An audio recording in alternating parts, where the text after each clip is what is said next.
How will the elections there play out? We've got 3 questions for this evening that we are looking for answers. Okay, the big questions that we are looking for answers: how will the NDA alliance play? But before we get cracking into the big questions, we quickly welcome our 3 guests who are waiting this evening to join us. Let me first welcome Chakshu Roy in the studios with us. We've also got Raj Gopalan there joining us, senior political journalist joining us to take this deliberation forward. Let me first come to Mr. Raj Gopalan. How do you see this particular elections, especially in Andhra Pradesh and Telangana? The NDA pressure that the campaign that we have seen so far, the Prime Minister there in Andhra Pradesh today, and how do you see this particular election battle, especially between the national as well as the regional forces? The Andhra Pradesh-Telangana election will be very, very interesting, Anil. One, it's a very tough fight in Andhra Pradesh. And it's a straight fight between BJP and YSR Congress in some constituencies. In another constituencies, it is TDP and YSR Congress. So combination of that. In other words, Congress is a non-entity in Andhra Pradesh, though the Chief Minister's sister has been heading the Congress state unit. And for the last 10 years, Congress has been brought to zero in every constituency, even in the assembly or in the parliament. So Andhra Pradesh, my understanding is BJP is doing well with the TDP alliance, and TDP has now got rejuvenated after the amount of arrest by Rajshekar Reddy of Mr. Nara Chandrababu Naidu, like that. In totality, if you see, Andhra Pradesh is going to throw very interesting thing. Okay. From the serious perspective, Anil, Andhra Pradesh will be dono haath mein Narendra Modi ka laddu hai. Either TDP wins or YSR wins, they are going to be in the same NDA kitty. From Telangana, final word I would like to say, Telangana, the BRS candidates are very, very weak candidates, and I had a very interesting conversation with 2 senior BRS leaders. They have either migrated to Congress or to BJP. BRS is collapsing within itself. So there is a direct fight between Congress and BJP in Telangana. I expect at least 8 to 9 seats. BJP is giving a tough fight to Congress. And Revant Reddy, if he does not win much in this election, his chief ministerial position will be in stake. Okay. That's all. Okay. Let me also welcome Ramakrishnan, senior journalist joining us from the ground. A quick word from you, Mr. Ramakrishnan. Will the regional parties, especially in Andhra and Telangana, will they be able to withstand the pressure and hold their turf in this election? Yeah, in Andhra Pradesh, regional parties TDP and YSRCP are going to dominate the scene. Though BJP expanded its NDA by including popular Bollywood star Pavan Kalyan's Janasena party, but primarily BJP depends on the personal logistical support of Chandrababu Naidu's TDP. Chandrababu Naidu is the main prime force of that NDA in Andhra Pradesh. In Telangana, BRS is fighting for its survival. It lost its power in the last year's November Assembly elections. So they want to prove that I think they are still a force to reckon with. So that is their identity crisis fight. Okay. Secondly, BJP is trying to improve its position drastically in Telangana. Last time it won 4, and now they want to at least double, and if possible, double-digit number also to achieve in Telangana's 17 seats, just as you mentioned. And in Andhra Pradesh, BJP doesn't have much presence, but on the strength of NDA's partners, they are contesting 6 seats, as just you mentioned, and as many seats as they want to improve on their own. And the remaining seats they are expecting from TDP and Janasena. The initial reports say that I think there is a groundswell improvement in the vote share and public support to NDA alliance here in Andhra Pradesh. And interestingly, YSR Congress party's Jagan also is fighting a very fierce battle against to prove retain his strong dominance in the politics of AP.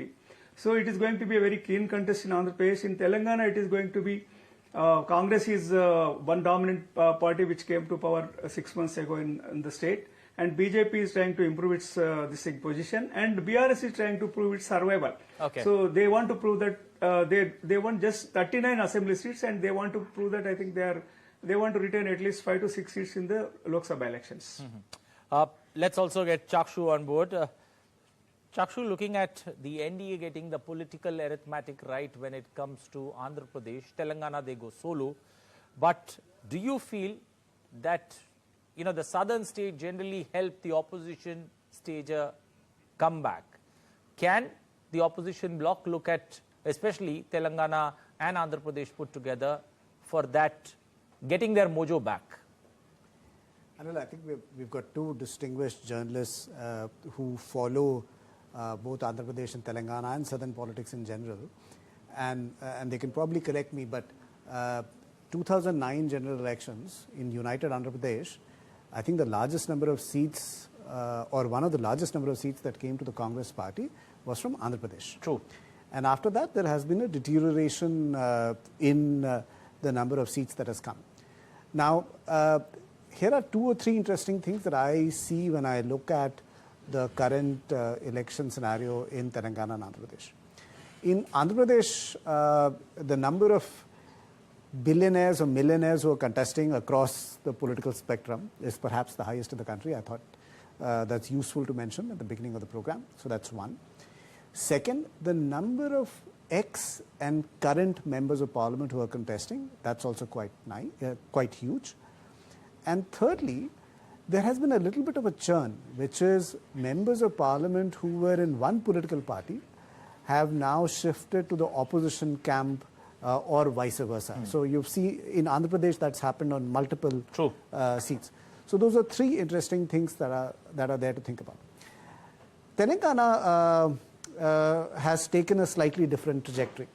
Telangana state and central elections, general elections used to happen together till the last time around when the assembly was dissolved. So now the elections are separate. And perhaps the idea was that if the elections are separate, you can focus more on different issues at the state level and different issues at the national level. But Congress is back, in control of the legislative assembly in Telangana. After a decade. So hopefully, does that translate into something? And one of our panelists was saying that regional parties are quite strong, and which is true. In the last 10 years, the 2 regional parties there have exerted a fair bit of dominance in state politics and left very little space for national parties. Okay, Mr. Rajgopalan, I want to understand, especially for our viewers, the Pavan Kalyan factor. How does that come into play in this election? Now that it's a part of the NDA that fights election in Andhra Pradesh. Pavan Kalyan, that party will definitely bring more seats to Mr. Chandrababu Naidu in the state assembly and also help Mr. Narendra Modi's popularity with Pavan Kalyan's popularity. If you combine both, I am very confident that Mr. Pavan Kalyan will use his influence in 6 or 7 constituencies where he is having a strong hold. So therefore, Pavan Kalyan brings luck to the NDA.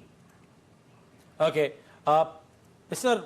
Ramakrishnan, other story that I was looking at, especially when it comes to, Andhra Pradesh, the Land Act that has stirred up a political storm, especially in the poll-bound state, allegations, counter-allegations that the TDP is making against the Jagan's government. How do you see this Land Act, and will that have a big role to play both at the national as well as in the assembly elections? Yeah, certainly it has become a political issue. Jagan's government says that I think they are just implementing Niti Ayog's model law on Land Titling Act, it is called.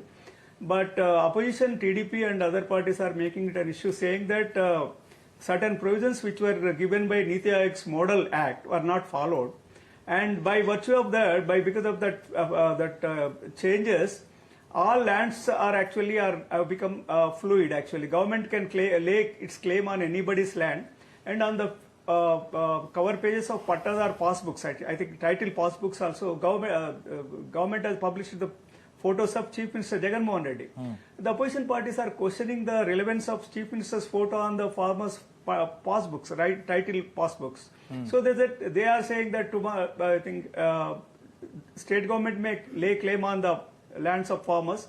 And of course, the government YSRCP is denying the allegation, saying that they are just implementing an age-old British laws, an act to replace the age-old British laws, and they are just following the template given by the Niti Aayog. But this has become an emotive issue for farmers, because I think it also concerns to their land rights actually. Farmers value their rights on their lands, agricultural lands, very much. Certainly it is a political issue, poll issue it has become. And in the next 4 or 5 days also, government has given enough clarification. Still, opposition parties are raising it at every meetings, and I think this is an issue. Okay. Chakshu, the southern bastion, the Prime Minister has focused very heavily, before the dates were announced, especially when it comes to the southern part of India.